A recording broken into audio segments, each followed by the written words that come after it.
Bonjour à tous et bienvenue sur la chaîne Hastings, le podcast spécialisé dans l'histoire et le patrimoine de la Normandie et de la Grande-Bretagne.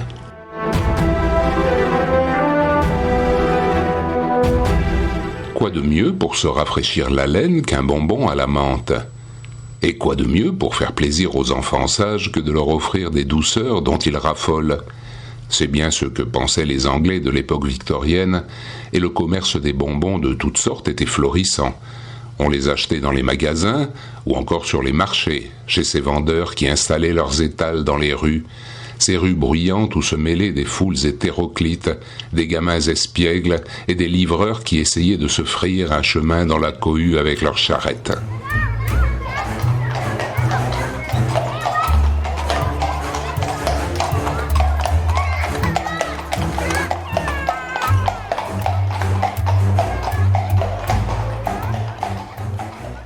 Mais contrairement à ce qui se passe de nos jours, la réglementation concernant la fabrication des bonbons a été longtemps quasiment inexistante, et on est surpris par les ingrédients entrant dans leur composition.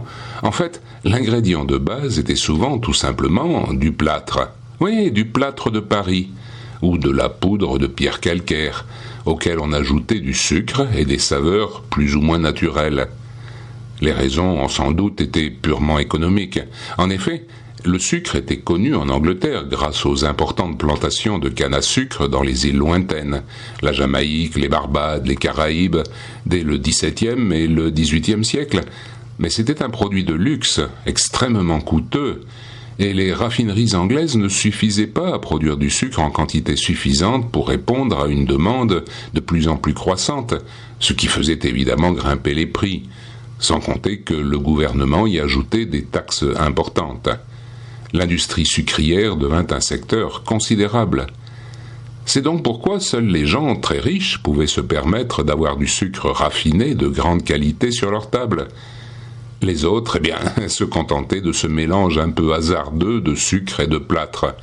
Ce n'était pas dangereux, mais ça devait quand même irriter les estomacs délicats. Oh, Father, I do not feel very well today. L'affaire particulièrement tragique que je vous raconte aujourd'hui s'est déroulée en 1858 dans la ville de Bradford. Bradford se situe dans le Yorkshire, au nord-est de l'Angleterre. Aujourd'hui, la ville est connue pour son patrimoine architectural particulièrement remarquable, mais aussi, il faut bien le reconnaître, hélas, pour son taux de criminalité particulièrement élevé. Au XIXe siècle, c'était l'un des centres les plus actifs de la révolution industrielle, fameux pour ses manufactures textiles, au point qu'on lui donna le surnom de capitale mondiale de la laine. En 1858, donc, vivait à Bradford un fabricant de bonbons qui s'appelait William Hardacre, qui vendait sa production au Green Market, un marché particulièrement fréquenté du centre-ville. Hardacre était bien connu et avait sa clientèle régulière. Seulement, voilà qu'un beau jour du mois d'octobre, il commanda à son grossiste, un certain Joseph Neal, qui habitait à Stone Street, un stock de ses matières premières, soit 40 livres de sucre et 12 livres de plâtre pour préparer le mélange. Joseph Neal, qui n'avait plus de plâtre, se rendit chez le droguiste le plus proche, qui s'appelait Oxon, et qui vivait à Shipley, une bourgade au nord de Bradford. C'était un mauvais jour. Oxon était malade et il devait rester alité. Il pria donc son client, ou un jeune apprenti, on ne sait pas trop, d'aller se servir lui-même dans les réserves. Voilà l'affaire conclue, comme d'habitude, rien de plus simple. De retour chez Hardacre, James Appleton, l'assistant du fabricant, mélangea donc tous les ingrédients, comme il le faisait d'ordinaire. 20 kg de sucre, 6 kg de plâtre, 2 kg de gomme naturelle pour assembler et lier le tout, et une bonne dose d'huile de menthe poivrée. Ensuite, il moula la préparation pour en faire des petits berlingots. Au final, cela faisait des dizaines de kilos de bonbons à la menthe. Aussitôt fait, aussitôt commercialisé. Le samedi, les bonbons se retrouvèrent au marché, et on faisait la queue dans la joie devant l'étal de Hardacre pour s'en procurer. Mais quelques heures plus tard, dans les familles des clients, un drame épouvantable se produisit. Les gens se mirent à se tordre de douleur, secoués par des spasmes abdominaux, des convulsions, des crampes et des vomissements aussi soudains qu'inexplicables.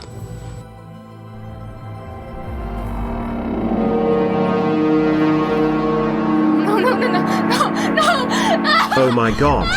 This is terrible. What is happening to you? Le dimanche matin, 2 petits garçons avaient perdu la vie dans des souffrances horribles. Avec d'autres membres de la maisonnée, le père, la mère, les jeunes, les vieux, personne ne semblait être à l'abri.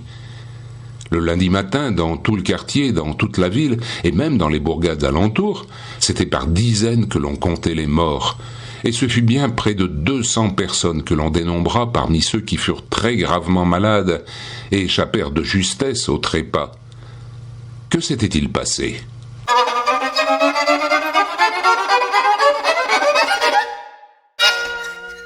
La raison de ce terrible événement, qui secoua toute l'Angleterre et qui fut rapporté par la presse de l'époque, était malheureusement toute simple. Chez le droguiste de Shipley, on s'était trompé de tonneau, et au lieu de prendre 12 livres de plâtre inoffensif, on avait pris 12 livres d'arsenic trioxyde. Personne ne s'était aperçu de rien, les 2 poudres blanches étaient semblables, et puis personne n'aurait pu songer à une telle erreur. Avec ce mélange effrayant, il y avait assez de poison dans chaque petit bonbon pour tuer au moins 2 adultes. Tous les protagonistes furent poursuivis pour homicide involontaire, mais les juges ne condamnèrent finalement personne, considérant sans doute que ce n'était au fond qu'un accident, dû à la pire des malchances. C'était la dose massive de substances toxiques dans le produit final qui avait provoqué cette catastrophe. Mais à l'époque victorienne, l'arsenic était très commun, aussi curieux que cela puisse nous paraître aujourd'hui. Les dames de la bonne société utilisaient des produits de beauté à l'arsenic pour conserver une peau blanche et éclatante de fraîcheur. Les journaux étaient pleins de publicités parfaitement légales vantant les mérites, prétendument sans danger, de ces crèmes et de ces savons toxiques. Et toutes les pharmacies en vendaient. L'arsenic était aussi prescrit par des médecins dans des sirops tonifiants.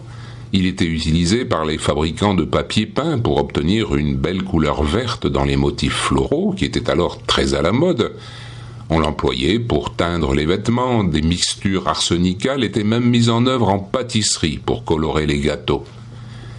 Et quand les ouvriers travaillant dans les usines de production, puis les consommateurs, au fil du temps, finissaient par ressentir les effets désagréables, voire tomber carrément malades et même mourir, on ne faisait que rarement le rapport avec la substance délétère utilisée sur le long terme, ou bien on préférait ne pas trop y penser. L'obsession victorienne pour la blancheur de la peau dans la classe supérieure transformait le nécessaire de toilette des dames soucieuses de leur apparence en véritable cocktail de produits extrêmement dangereux. Crème de nuit à l'opium, lotion du matin à l'ammoniac, onguent au mercure. Au fil du temps, les conséquences sur la santé finissaient par être désastreuses, avec des dommages irrémédiables causés au système nerveux et aux reins, en passant par la perte des cheveux, les conjonctivites graves et les kératoses. On savait pourtant très bien que l'arsenic pouvait être fatal. Les nombreux assassinats par empoisonnement en témoignaient, le poison étant réputé être l'arme favorite des femmes.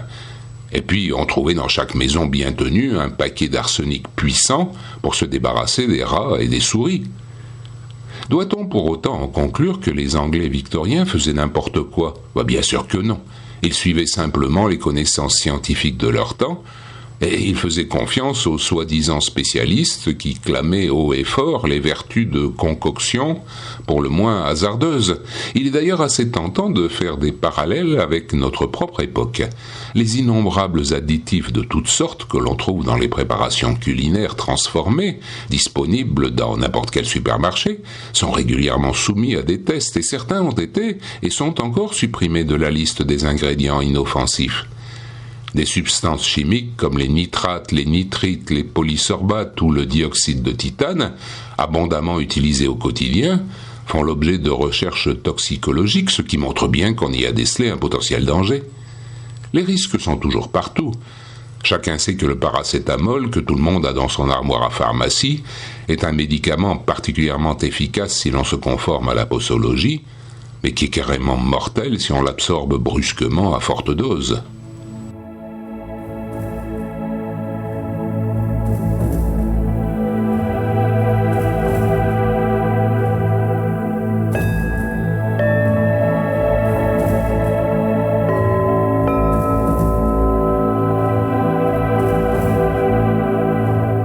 L'affaire des bonbons empoisonnés de Bradford eut un tel retentissement dans toute la Grande-Bretagne qu'elle fit rapidement avancer la législation.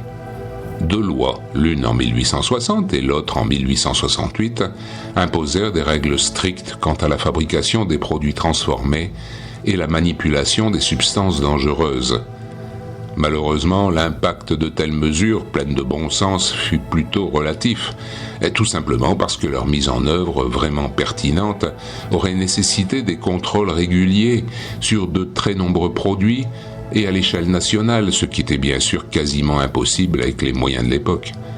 On continua donc, ici et là, à sucer des bonbons au plâtre.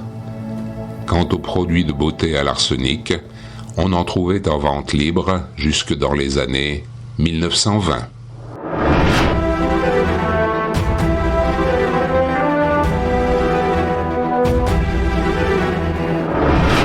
Je vous donne rendez-vous très bientôt pour de nouvelles découvertes dans le programme Hastings. Et n'oubliez pas de vous abonner pour être sûr de ne pas manquer les autres épisodes. Take care and see you soon.